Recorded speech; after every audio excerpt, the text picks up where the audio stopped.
So the cat's out the fucking bag, y'all. They finally released some new information on the PS4. I'm in the back office here at my job, so it's not supposed to be here actually.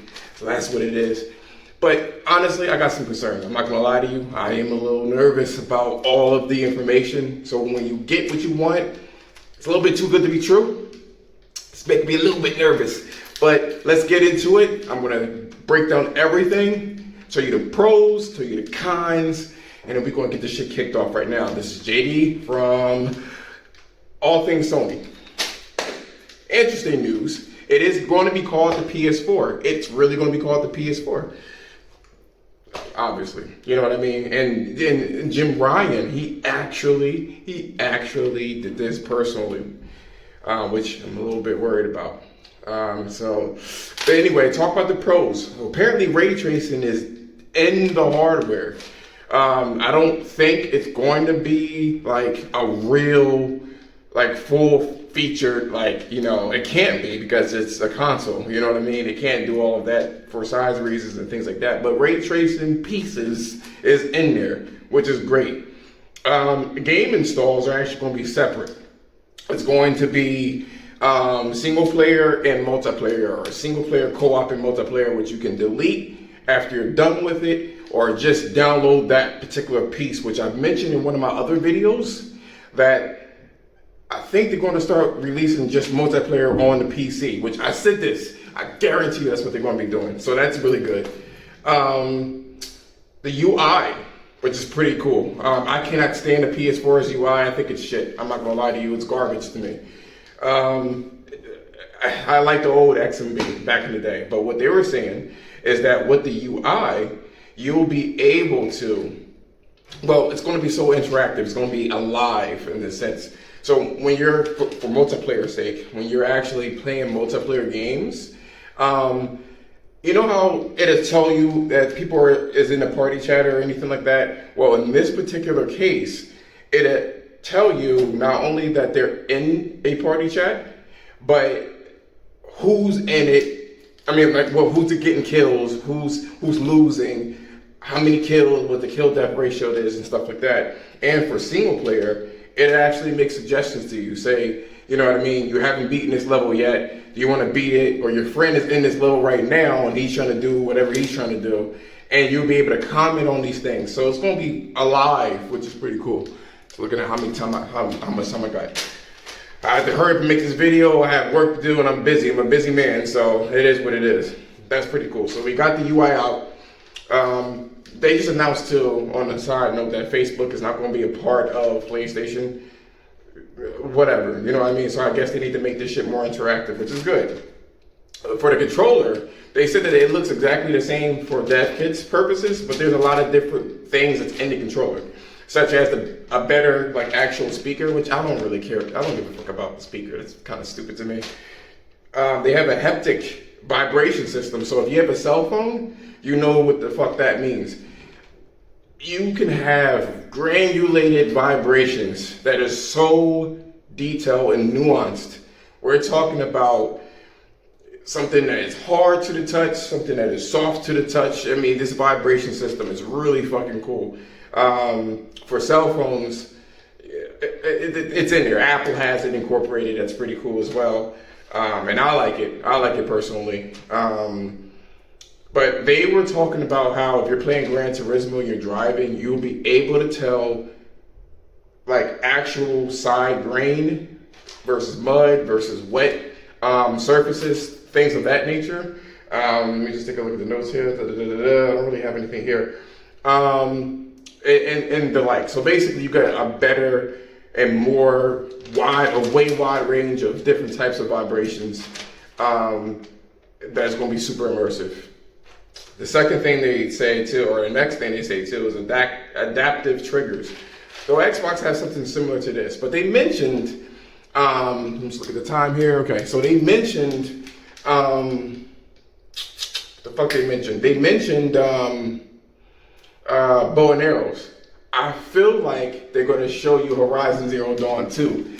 sooner or later. I know they're going to do it. I can't wait. So anyway, you know that's my favorite game, one of my favorite games. So that's why I'm like super stoked for that. It will have, well, going back to the actual adaptive triggers. So you'll be able to feel how hard it is to pull that fucking bow and snap that shit out, which is pretty cool. So anyway, going to, just looking here, it's going to be a USB-C, obviously, for faster charging. So that's what it is. It also has a larger battery. And all of these systems are going to make it heavier. But they say it's going to be lighter than an Xbox One controller with the batteries in there, which is pretty cool. So that's all that I have for the news. You probably already saw it before. Here's my take on this shit. Here's the bad. This fucking console is going to be stupid fucking expensive. I don't know, 500, 550. I have no idea what it's going to be. I'm a little nervous. I'm not going to lie to you. I'm a little fucking nervous about the price. Because there's a lot of shit they're throwing in there. Not only is the ray tracing pieces of hardware is in there, I know Nvidia is already doing it and AMD isn't, and this is probably their first go at it.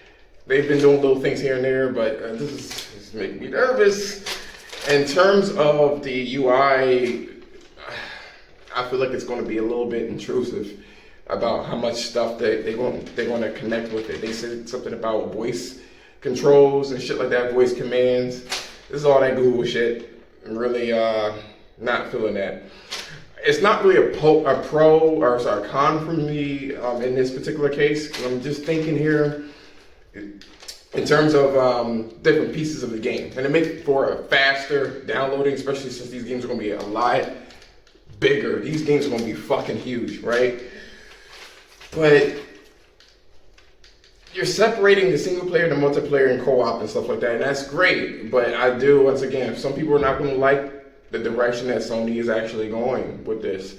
And I say this because I really do think, especially with PlayStation now, that they're going to actually just release the multiplayer portion. If you want the single player portion, you're going to have to buy that console. I don't know, man. I don't know how that's going to work. I think it's really good. It's definitely a good business. It's good business. It's good business. You're not alienating the console players. You're expanding your business to the PC and stuff like that. You just create the momentum and buzz, because now everybody can like a PlayStation exclusive on the console. And maybe I was thinking a long time ago, Death Stranding, I was like, you can't release that shit because the engine is basically PlayStation. Now I think about it, that's probably going to go to PC. Now I'm looking at it. I admit when I'm wrong. It is what it is. Lastly, Jim Ryan is releasing this information, and that's great because it shows that he's proactive in it. But why now? You ever think about that shit? Like, why are they doing this now? It's making me nervous as to what release they're going to do or information dump. Maybe they're going to say we're giving you all this information because it's not just for hype. Sean Layton got fired or whatever the fuck that is happening, and all of a sudden they're pro-consumer. They're pro, cross-play, and they lowered the prices of the PlayStation Now, and now you're giving us all this information that we've been looking for, and it's looking kind of suspect. I'm not going to lie to you. A little suspect here, Sony. So either they're going to release the price of the PlayStation 5 and it be $500, which I think it's going to be, and they're going to absorb the price, and the services like PlayStation Plus, which means that they're probably going to increase that price too somewhere down the line, and I'm just not feeling all these price increases and subscriptions and stuff like that. Or they got some other news. Maybe they're going third party. I don't fucking know. Whatever the case is, things are changing. And I don't know, man. I don't fucking know. Shit is looking real crazy for this generation. But the information that they do have, I like. It's going to show a lot of different. I like the old experience and stuff like that they have going on. Maybe it's going to be a good thing. Maybe it is. I'm not going to be so pessimistic on it. Maybe it's great. But that'll do it for me. I just want to make a quick video. And I was like, I'm in the back of the office where I'm not supposed to be. As a matter of fact, it's being renovated. So that's why the echo and everything like that. But anyway, peace out, guys.